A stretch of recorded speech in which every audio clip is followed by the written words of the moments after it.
where the ship, 30,000 metric tons, was impounded under the naval care, or the care of the Navy, and the ship was missing. And I remember how many top naval officers were tried in that matter. Some were exonerated, some were found guilty.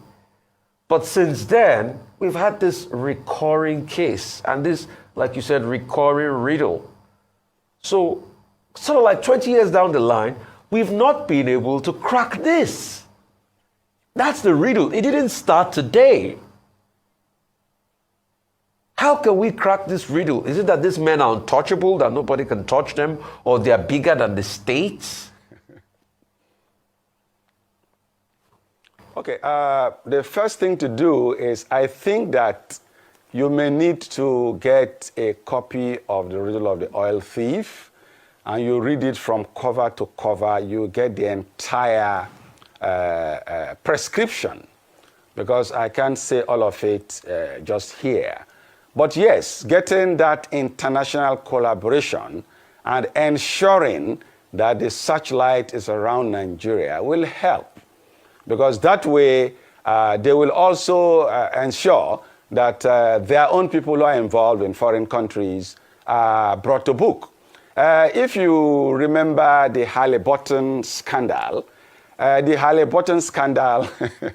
in spite of all the long list of people that were involved, 88 Nigerians, including damaging directors of NNPC, and those who have served this country as secretary to the federal government, as heads of government, and so on and so forth, as former governors, and so on and so forth. Name them. 88 of them. I have the long list. Not one of them went to jail. Okay? Not one of them went to jail. But back there in the US, almost all those who were involved, who were indicted, went to jail. As a matter of fact, they were made, the Halliburton itself was made to pay some billions of dollars. And some of those dollars were brought to Nigeria as compensation for our agony. And do you know what happened? 4 SANs stole that money again, and they didn't go to jail. So that is the story. The story here is that the authorities of Nigeria at different levels know the thieves. Know the thieves. Some of them are part of the thieves. And that is why no one wants to bring them to book. And that is why they are not in jail. If Nigeria is serious today, I can tell you that oil thievery could stop within 2 weeks. We can do it if the Nigerian state is ready. Because, you see, at some level, just check the way it is done. Let's look at the MT Tura 2.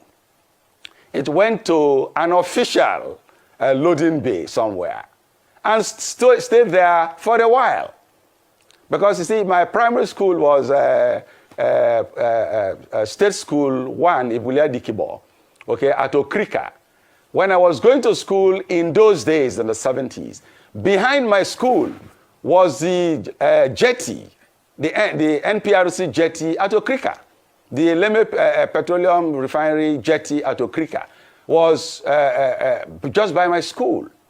And we saw the ships coming to load and leave. And of course, when they come, they stay for a while before they load to their capacity and go. It is not a 1 minute thing. It's not like one fly going to urinate somewhere.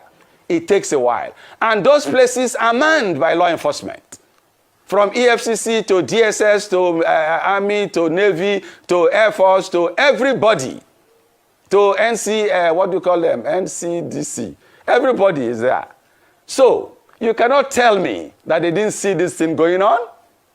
So the Nigerian state is playing ostrich. They just want me to come and talk for nothing and want Aerofy to have high blood pressure. Please, don't have high blood pressure. If the government is ready to stop oil thievery today, it will stop. Some big interests in government from the 80s to the 90s particularly, and of course in recent times, almost everybody's in the game, except myself and you perhaps. So, it is clear. Let them use an international collaboration system, beam the searchlights. But for me, I think that the Navy can do a good job. The JTF can do a good job.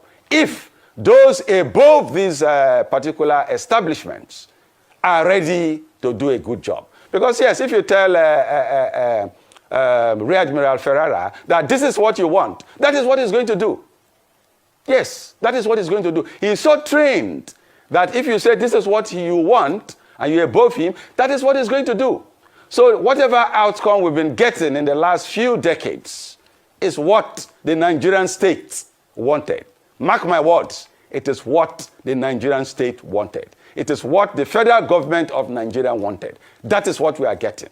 And of course, you know that all these monies, they don't put them in Ghana must go bags. They put them in banks. Banks in Nigeria, through central bank, wire them to the Swiss accounts, wire them to what do you call it, the Hong Kong bank, and so on and so forth. So you can follow the trail. I mean, what is EFCC doing?